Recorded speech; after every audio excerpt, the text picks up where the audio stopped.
Hey, ladies and gentlemen, this is Carmine Sabia for Explain America. And President Joe Biden and Kamala Harris humiliated themselves today because they don't really understand how the Constitution works, I believe. Before we get started, please make sure you like, comment, share, and subscribe. Those little things really help us out and they help our channel continue to grow. And if you're not watching us on YouTube, please visit that address in the lower right-hand corner. It's youtube.com/@explainamerica. And when you get there, please hit subscribe absolutely free. It really helps us out. Guys, I have to ask before we get started, is it really freezing in your part of the world? Because it's really cold here on the East Coast and it's about to get colder. The inauguration's on Monday. It's going to be freezing. Got my invitation. Unfortunately, can't go. But definitely big thank you to the Trump team for the invite. Love you. Support you. Can't be there, but grateful. Now, there is somebody else in Washington, D.C. right now who's still making a clown of himself as he heads towards the exit. That man is President Joe Biden, and he's accompanied by Vice President Kamala Harris. Those are things I don't have to say anymore as of Monday.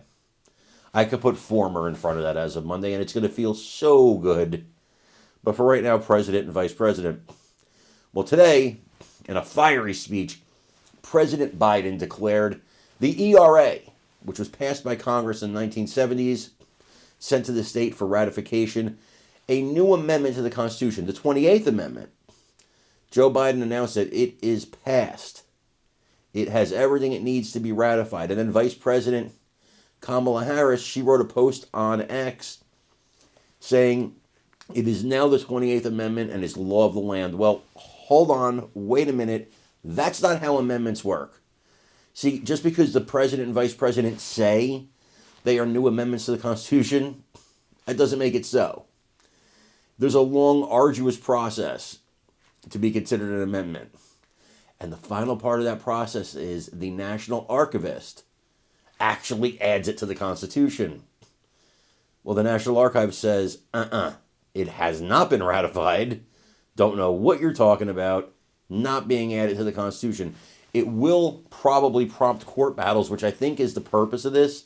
But to actually come out and tell people it's the law of the land, you are deliberately printing misinformation. The Vice President of the United States, the President of the United States are deliberately misleading people. And then they want to say, oh, look, it was the 28th Amendment, but Republicans took it away. And the problem is that a lot of people will believe that because they don't know how the Constitution works. Civics stopped being taught in schools a long time ago, and it's unfortunate. One president cannot give you an amendment. Another president cannot take it away. The Constitution is bigger than the presidency. It doesn't work that way. They're not monarchs. They're not dictators. CNN did a pretty decent job of explaining this, and I'm going to let them take it away. I want you to watch this video and let me know what you think in the comments. In his final days in office, President Biden wants to ensure the Equal Rights Amendment is the law of the land, and he's told the Archivist of the United States to certify and publish it. Now, Congress approved the amendment more than 50 years ago, but it never became part of the Constitution because all the states didn't get on board in time. CNN's Arlette Saenz is at the White House. So, Arlette, what can you tell us? Because this is something that will meet legal challenges, likely, right?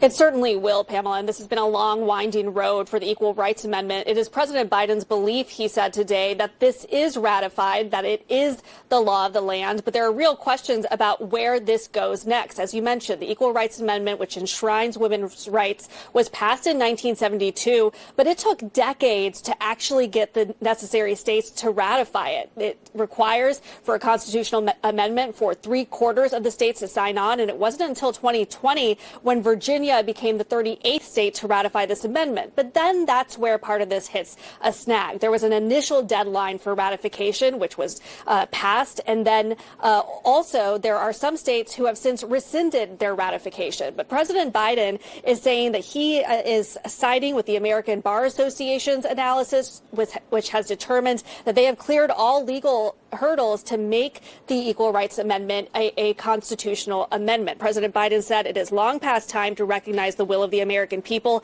In keeping with my oath and duty to Constitution and country, I affirm what I believe and what 3/4 of the states have ratified. The 28th Amendment is the law of the land. But this is simply President Biden's opinion. In order for this to actually be a constitutional amendment, that would require the archivists of the U.S. to go and publish this.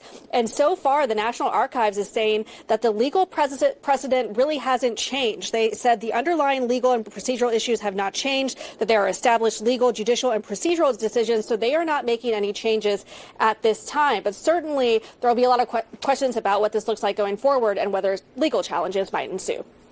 All right, Arlette Saenz, thank you so much. Clearly, President Biden trying to make a statement as he leaves the White House. Thank you so much for joining us. I'm Pamela Brown. You can follow me on Instagram, X, and TikTok, at least, for perhaps a couple